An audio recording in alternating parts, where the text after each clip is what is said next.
കൊച്ചോളുടെ അടുത്തോട്ട് 2 ദിവസത്തേക്ക് പോയത് കൊണ്ട് നോമ്പ് മുറിക്കുന്നതിൻ്റെ വിഭവങ്ങളും നോമ്പ് കഞ്ഞിയൊക്കെ ആവോളം കഴിക്കാൻ പറ്റി.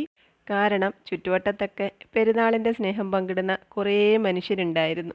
മോനുകുട്ടൻ ആ 2 ദിവസം പരമാനന്ദത്തിലായിരുന്നു എന്ന് വേണമെങ്കിൽ പറയാം. ശരിക്കും പറഞ്ഞാൽ വിലക്കുകളില്ലാതെ വഴക്കില്ലാതെ അവൻ ഓടിപ്പാഞ്ഞ് നടക്കുന്ന ഒരിടമെന്ന് പറയാൻ അതേ ഉള്ളൂ.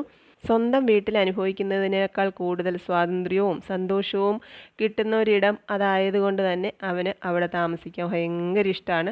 വല്ലപ്പോഴുമെങ്കിലും മനസ്സറിഞ്ഞ് അവൻ ചിരിക്കുന്നതും സന്തോഷിക്കുന്നതും ഒക്കെ കാണണമെന്നുണ്ടെങ്കിൽ ഇങ്ങനെയുള്ള ചില നേരങ്ങളിൽ എത്തപ്പെടുമ്പോൾ മാത്രമാണ്. എന്നോടൊപ്പം ആയിരിക്കുമ്പോൾ പോലും ചില സന്തോഷങ്ങളിലൊക്കെ ചിട്ടവട്ടങ്ങളിൽ ഒതുങ്ങി പോകാറുണ്ടെന്നൊക്കെ എനിക്ക് തന്നെ തോന്നാറുണ്ട്. ശരിക്കും പറഞ്ഞാൽ നമ്മളെ നമ്മളാക്കുന്ന സ്വാതന്ത്ര്യം തന്നെയാണ് നമ്മളുടെ യഥാർത്ഥ സന്തോഷം. ഒരുപാട് സന്തോഷങ്ങളൊന്നും വേണ്ട, ഒരിമ്മിണി സന്തോഷം, അത് സ്നേഹത്തോടെ പങ്കിട്ടാൽ അതിലും വലിയ ആനന്ദം വേറെ എന്താ ഉള്ളതല്ലേ. പിന്നെ കൊച്ചോട് മൈലാഞ്ചിയൊക്കെ ഇട്ട് തന്നു. അങ്ങനെയുള്ള കരവിരുത് എനിക്കില്ലാത്തത് കൊണ്ട് തന്നെ മൈലാഞ്ചി ഇടാൻ ഇഷ്ടമാണെങ്കിൽ പോലും അങ്ങനെയുള്ള പരിശ്രമമൊന്നും നടത്താറില്ല. പിന്നെ അതിലെ എഴുതി നല്ലതുപോലെ ഡ്രൈ ആയണൊക്കെയാണ് ഞാൻ കഴുകിയത്. പക്ഷേ മങ്ങിയിരിക്കുന്ന പോലെ എനിക്ക് തോന്നി.